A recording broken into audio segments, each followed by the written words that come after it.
why are people getting out of video games? Because it's been a trend recently where it's not just us, but every store is buying like crazy collections, like constantly. It's happening so much.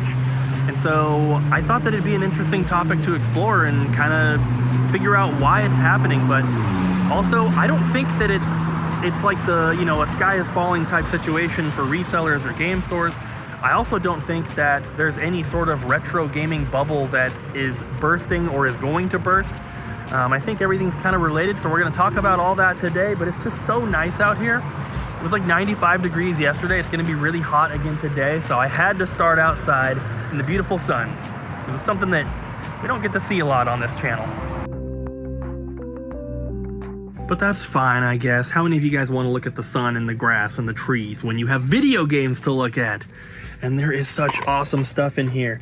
And this ties into kind of the theme of today's video, because a lot of this stack right here, a lot of this stack right here, and probably a little bit of other stuff mixed in is coming from Kyle, who used to work here. You guys know Kyle. And he is getting rid of his collection. So we have an actual specific thing that we can talk about, but also I think just it highlights the more general thing that's kind of going on with video games. But like I said, it's not just everyone's getting out of it. I think that there are more people beginning to get into retro games and collecting at a higher rate than ever before. And I think that there's a couple of really good reasons for that as well. You can't go anywhere online or on Facebook or anything like that without seeing people complain about new Sony stuff and new Microsoft stuff and new Nintendo stuff.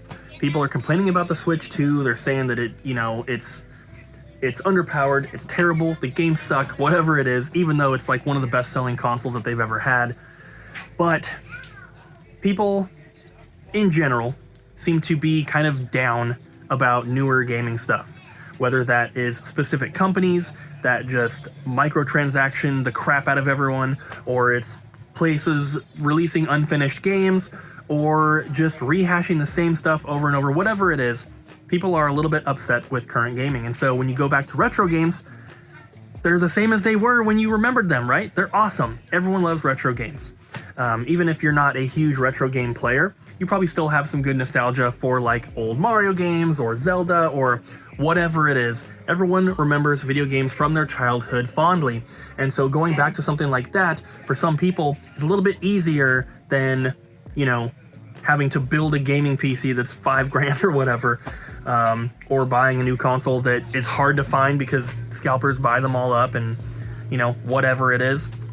So there's a couple reasons why I think people are looking more towards retro games, but you do see a lot of people also exiting the collecting hobby. One reason I think we see more people coming into retro stuff is that new gaming can be a letdown sometimes. And not for everyone, of course. There's awesome games being released all the time, but some people, they don't like the high cost of entry to get a new console or to build a PC or something like that. A lot of the new consoles, when they release, you can't even find them anyway. So it can be annoying and frustrating to deal with limited stock, scalpers, all that kind of stuff. But number two, there's just so many good older video games. I'm sure everyone watching this video has a backlog of games that they would love to play that is probably at minimum 20 or 30 games long. And I know that I have that as well. And, you know, having a retro collection like I do gives me the option to play those games, you know, whenever I have time. And right now in my life, I kind of don't, but I have my collection that I can play for the rest of my life. If I never bought another new game, I would never be bored. I would always have something to play. And so I don't have to deal, well, I do anyway, but I wouldn't have to deal with trying to find a new console that's hard to find, paying these super high prices for like new controllers, and you have to get this like special SD card or an external hard drive, or you have to replace the drive in your console. There's all these things that kind of go into it, and it can be a little daunting, a little overwhelming. Retro gaming is just a little bit more simple. It can be expensive if you collect, you know, you have the brain like I do and you have to get complete in box stuff. But as we showed in a video just a couple days ago, there are plenty of really cheap games that are super, super fun and well worth your time. So retro gaming is just super appealing, and it's more popular than it ever has been. You and Ryan have actually been thinking about getting rid of some stuff, right? This is true. We've actually purged a little bit of our GameCube collection already. Just a little bit. But it's mostly the stuff that we look at and we're like, oh, we'll play this on the PlayStation. Or we're never going to play this game. Let's invest that money into a game that we will play for the GameCube that we've always wanted.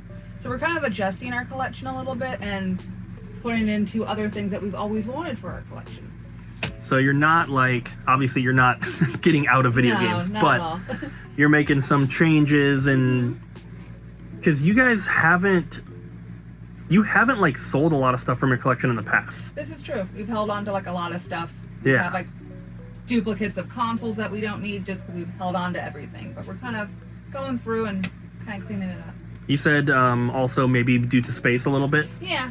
I mean, if you have multiple of the same console, It does you know, take up some space. that adds up pretty quick. But yeah. For sure. So people that are collecting or that have been collecting, maybe they're getting out of it or they're changing stuff. It's not always like just because they don't care about video games anymore. Sure. There's all sorts of reasons why you might kind of change things up or you know, just get rid of some stuff, Yeah. pare down, whatever it is. Sure. And for every person that does sell their entire collection and, you know, get out of retro gaming, there's one new person that gets into it. Oh yeah, we get stories every day. I just started getting back into my Super collection. I'm picking up a game console today and a couple of my favorite childhood games. Yeah, we definitely hear that kind of stuff all the time. Oh yeah. We get mystery boxes. We've even filmed a few where they're like, I just got a PS2. I want PS2 games. I want quality. The only game I have is God of War 2 or something, you know, and then they're starting to build a collection. We see that stuff all the time here at the store. I do not believe that there is a retro gaming bubble, and if there is, I don't believe that it will ever burst. And I think I have a pretty good reason. So, number one, the only way that a bubble like that bursts is if all of a sudden a bunch of people no longer care. And that will never happen with retro video games because they're too popular. We're not talking about Beanie Babies here. We're talking about Mario, Zelda, Metroid, Mega Man, all this stuff. And the longer that time goes on, more and more games become retro. So yeah, eventually some people probably won't care about the NES, but it's not going to happen overnight. You know, people didn't lose interest in like Atari overnight. There was a market crash because they oversaturated it with terrible stuff, but the NES games in general are not just huge piles of garbage, right? And I do see new collectors coming up that don't really care about the NES too much, but that's a slow process that'll take over. I didn't have an NES growing up. I had a neighbor who had an older brother that had one, but I was born in 1990. I did not grow up with the NES, but I still love the NES. I think it's a really, really cool system. And so, unless we all wake up tomorrow and suddenly half of us no longer care about retro video games, there's no bubble to burst.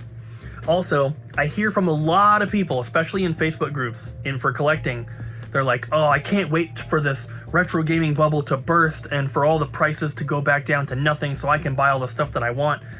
And it's like, buddy, you're not the only person that's thinking that. Every single collector is thinking that. So if it did happen somehow, if everyone did stop caring and prices went down to nothing, everybody would start buying that stuff up because it's cheap. And you know what happens when there's a finite supply but the demand goes up and everyone wants to start buying the same stuff at the same time? Prices go back up, and that's what would happen. You might see a dip, but then prices would go right back up. I think that what will happen is that over time people will lose interest in the older stuff and it'll kind of just like shift forward in time a little bit through the generations. But there's no bubble, and there's no bubble to burst. Speaking of getting rid of collections, look at this little PSP set. We have the boxed console. Looks like it's missing like whatever sorts of inserts, but it does have this. The PSP's in here. We have all the paperwork, this charger, battery. It's a cool box. I think we do have the little stuff that is supposed to come in it as well. Couple games and a bunch of movies and some cool ones that we do not see very often. The He-Man ones, the Final Fantasy ones, Labyrinth, Dark Crystal, Spider-Man. These are going to sell really quickly. Same guy's also trading in the guides. Yes. And the Ocarina of Time book. You know what's weird is it says on eBay, a lot of these say 1999. This one's 1998. Rare variant exclusive. Oh my gosh. That is pretty rare. But, yeah.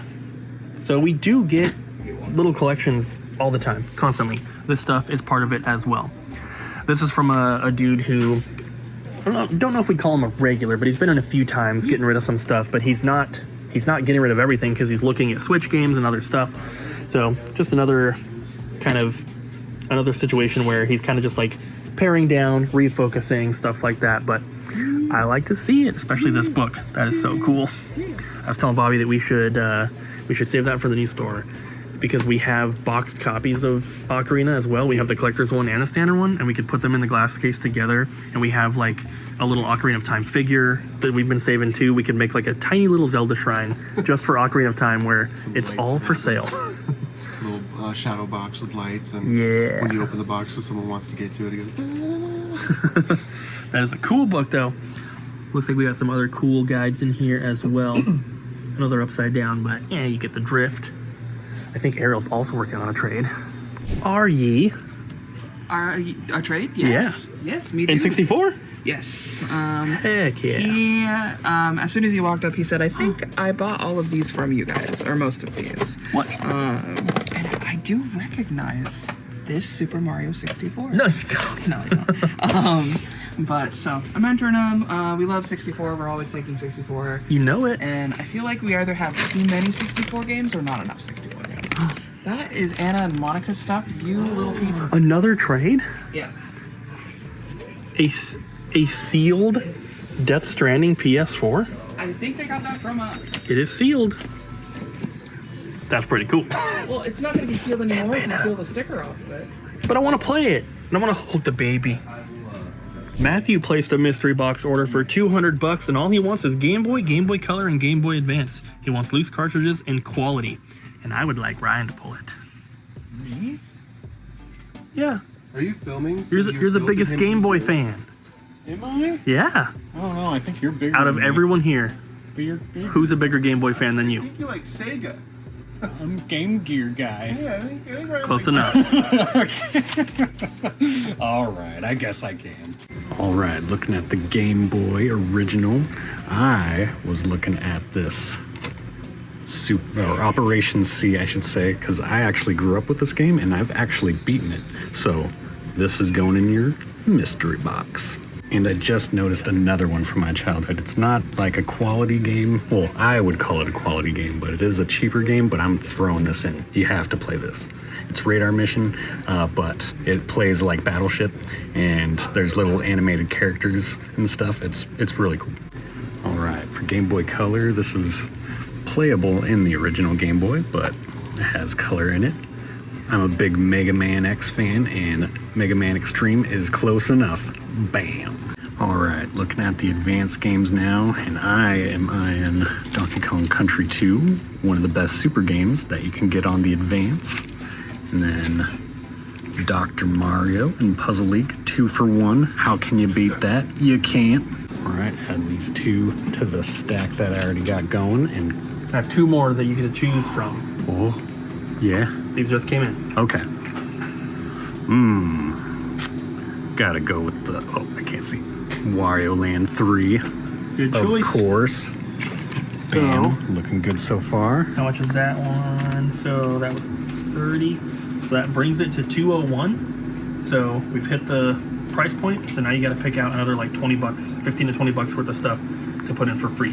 Cool. I guess you could pick this one if you want. That could be part of it, but it's up to you. Maybe. You're pulling this box. I'll think about it. I'll think about it. All right. Last but not least, I've been deciding between 2, but I think I'm gonna go for the Double Dragon. It just looks so clean, so I just had to pick it. All right, so these were the last 2 I added for this mystery box. Thank you, Matthew, for making your order. We really appreciate it. So I just got everything set up here and filmed the trade clip for the Double Jump Extras channel, which is linked down below. And some of Kyle's stuff is in here, so I wanted to kind of talk about it. But from him, we have some PlayStation 3, there's some PlayStation 2, and some 360, and then a lot of it is out here as well. So this is one reason that some people might be selling, and this is, you know, an actual anecdote, if you will, because this is Kyle's stuff. And Kyle when he left Double Jump, he was going to school. And he has since graduated, and he got his job. He got a job that he's been hoping for. And unfortunately, it was not here in Vancouver. So Kyle ended up moving. I'm not sure if it's 100% permanent or not, but he was getting rid of a bunch of stuff to just kind of help with everything. So that's why he brought it in here. And he's moving up north. So he's closer to Pinkarilla. I know he's going there quite a bit as well. He's been selling stuff to us and to them. And yeah, so his priority right now is not on collecting. But Kyle's also not done playing video games, right? Kyle's a huge game fan. He loves video games. He's going to continue to play. I'm almost positive that he's going to recollect a bunch of stuff as well. But just right now, he's got other priorities, and that is his new job and making sure that he can take care of his family. So that's what he's focusing on, and he's doing a good job. We're all super proud of him, of course. But sometimes when you have other priorities like that, you have to make a decision. And collecting games, it's super fun. It's a really, really good hobby to have. It's a lot of fun, but it's not a necessity. It's something that you can definitely live without. And he has chose to, at least for now. And as soon as one collector sells their collection, another person starts a new collection. Another new collection. And maybe this limited edition Death Stranding PS4 Pro will be the first item in someone's brand new collection that they're starting. Yeah. You never know. You never know. I would say with this one in particular, like this exact one, probably not. Because I think this is going to sell to one of our regulars on Whatnot. Mex, he buys all of the special edition consoles. I'm not sure, maybe he already has this one. This isn't like a super rare one. We've had this multiple times, so maybe he's already got it. But my point, Bobby, is that for every collector that gets out of video games, a new one jumps in. Okay. Nice. And everyone has different reasons for why they get out of it and why they get into it. But the bottom line is that Nintendo is better than Sony and Microsoft. You're going through a tunnel, because what's the only company that hasn't raised their prices on anything? In fact, when on a sale for a couple weeks, all their new stuff? Is that, Sony did that. Oh, that's crazy. Yeah. Huh. Not for long, Bobby. And you're only talking about the US. They raise prices in other countries. Oh, I'm being told your pants are on fire because you're a liar. Huh. It's just in. Breaking news. Cooper from Double Jump Video Games is lying to Bobby to his face. Bobby is lying to the peeps. Oh. Everyone, put it in the comments right now. Tell Bobby all about the Sony prices in other countries that have been raised recently. Ariel, are you ready? Are you ready? Yes? Question mark? Why aren't you wearing a hat? I don't know. It's summertime. Yeah, summertime. Summertime. And I'm not wearing a hat. Demonetization on the app. Shabba doopa doopa dubba dappa hat. Dibba dibba dibba. We're stopping this bit. Oh, okay. Yeah. Let's go. Bye. Yay!